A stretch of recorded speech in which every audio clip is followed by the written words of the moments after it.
Fibonacci itu seperti ini ya teman-teman ya. Sebenarnya fungsi utamanya adalah untuk menentukan support dan resisten ya. Resisten tentu posisinya ada di atas.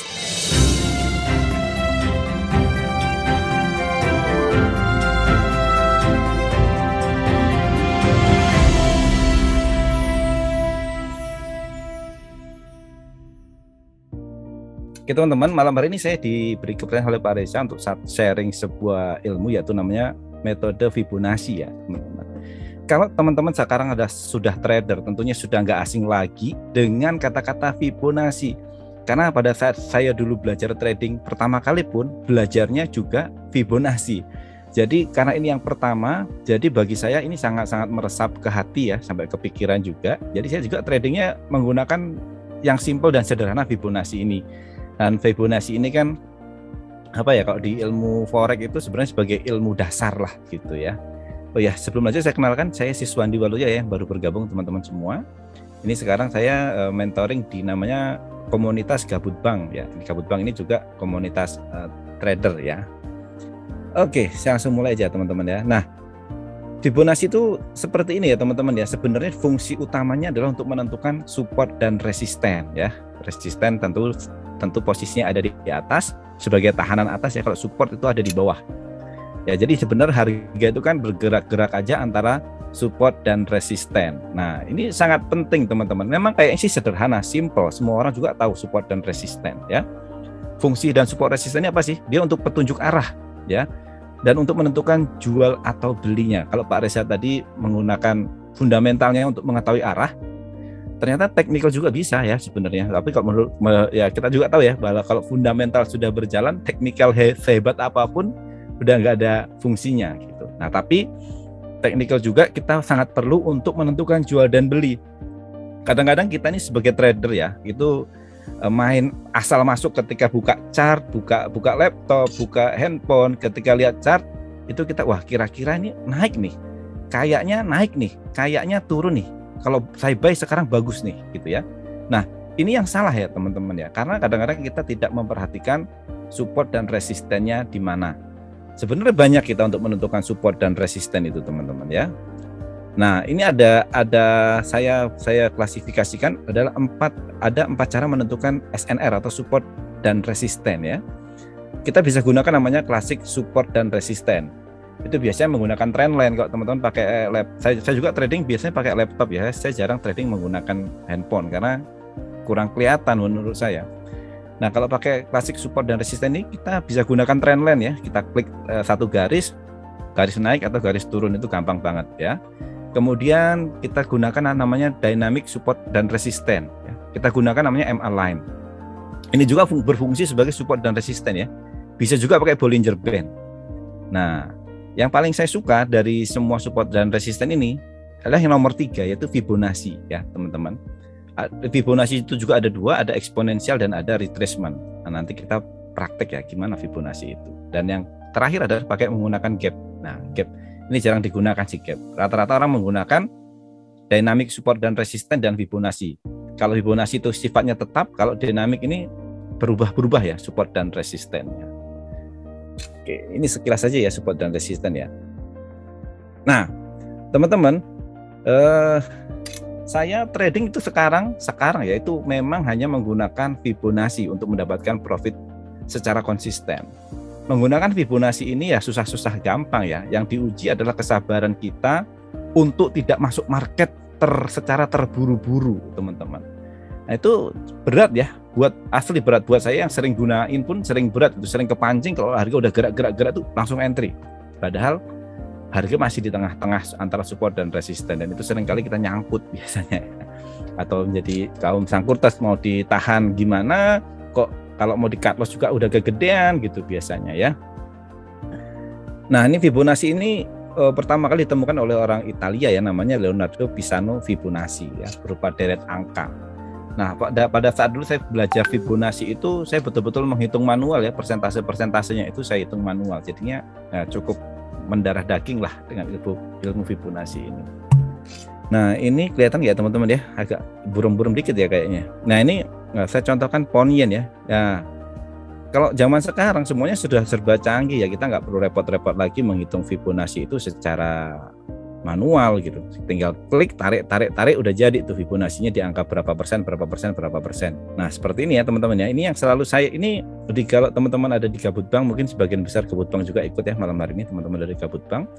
Setiap pagi saya selalu share seperti ini teman-teman ya. Ini contoh untuk XAU USD ya atau emas. Saya selalu pasang namanya ini kan SNR ya, support dan resisten. Jadi kalau tadi ini sebagai fungsinya untuk beli dan jual. Nah, kalau kita lihat grafik ini seperti ini teman-teman ya. Jadi kalau kita beli harusnya ada di atas 1761 ya, baru kita beli dan taking profitnya di mana? Di 1765. Jadi harus keluar. Jadi antara garis angka ini sebagai petunjuk, sebagai map, kalau kita sebut namanya sebagai peta harta karun ini teman-teman. Dengan menggunakan Fibonacci saja cukup ya.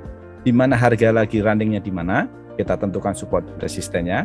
Nah, kita baru kalau udah tahu, kalau teman-teman jago fundamental, tahu arahnya, lebih enak lagi untuk menentukan entry-nya. Berarti kalau misalnya kita tahu bahwa harga market ini bullish, maka yang dilakukan adalah selalu buy. Nah, tapi buy-nya di mana?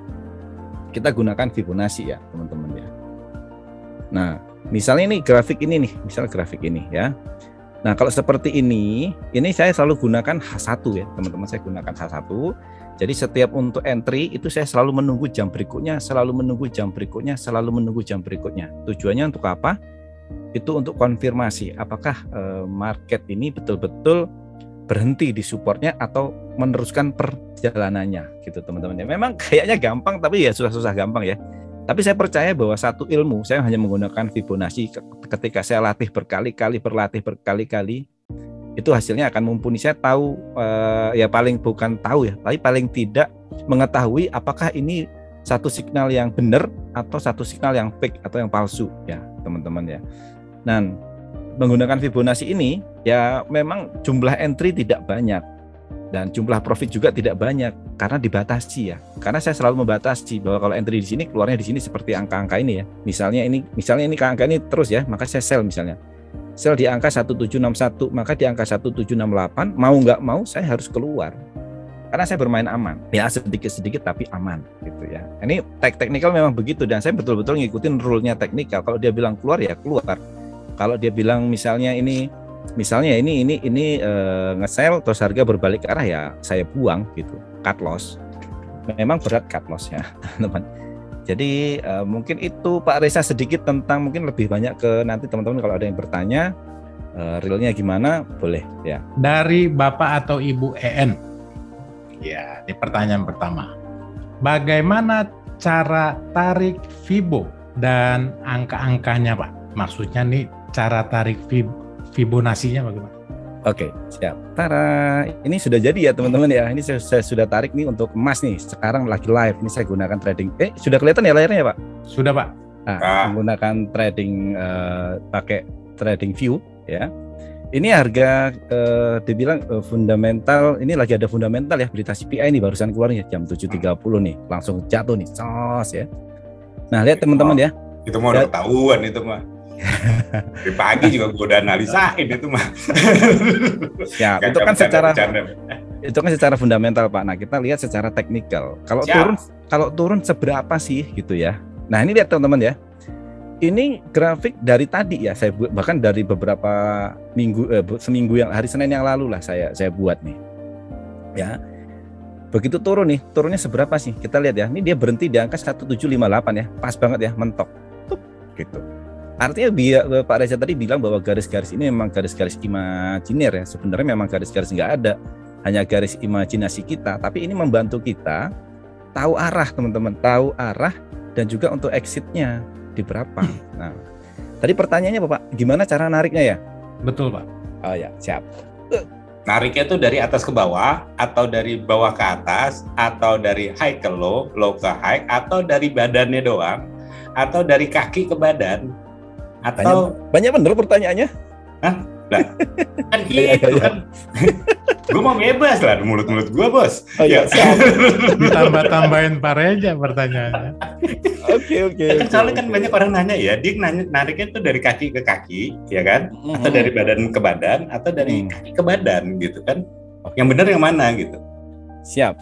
Sebenarnya dari semua pertanyaan itu semuanya benar, Pak. Karena ini hanya garis imajiner seperti Pak Reza bilang, ini benar garis imajiner. Mau dari kaki ujung-ujung mau badan-badan, ya tetap aja segitu-segitu sebenarnya angka-angka ini, garis-garis ini. Itu sama aja gini ya kayaknya ya. Nentukan kapan mulai puasa tuh ya. Itu nggak ada yang bener tuh ya. Semuanya bener soalnya. Ini semuanya bener ya. Ini memang saya nggak bisa membantah Pak Reza bilang ini garis imajiner. Memang ini garis imajiner, hanya imajinasi aja. Tapi ini membantu kira-kira kalau kita melangkah tuh sampai mana sih angka ini? Kalau naik seberapa sih? Kalau turun seberapa sih? Gitu ya. Coba saya bantu jawab ya, Bu En tadi ya. Ibu En, ya, atau Bapak En. Gitu. Atau Bapak En, siap. Ini saya hapus dulu. Jadi awal kan kosong seperti ini ya. Nih, nggak ada nih, kosong nih. Iya kosong, situ hapus ya kosong lah. Nah, iya kan dari awal Pak, biar tahu Pak. Siap.